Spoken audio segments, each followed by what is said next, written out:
モリアーティ教授です。今回はビデオカメラのグリップを自作しました。市販のグリップといえば X グリップがありますが、あれって構造上ファインダーが使えないんですよね。目指したのは通常のグリップも使えて、ファインダーや液晶も見える、そして三脚にも取り付けでき、アクセサリーシューもついたやつです。ベースのカメラはパナソニックの HDC-HS300 です。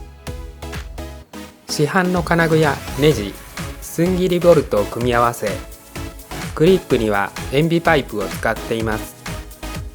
グリップにはスポンジグリップをつけました。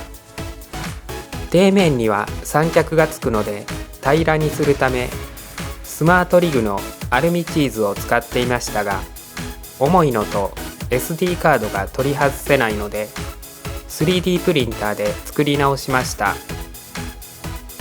一応傷防止にカメラとの接地面にレザーを切って貼りました。そして組み立てたら SD カードが取り外せないことが判明しました。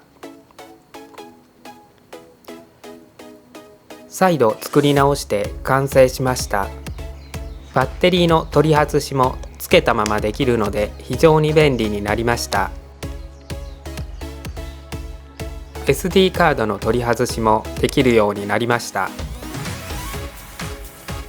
でもこれ持って撮ってたらちょっと目立ってはずいね。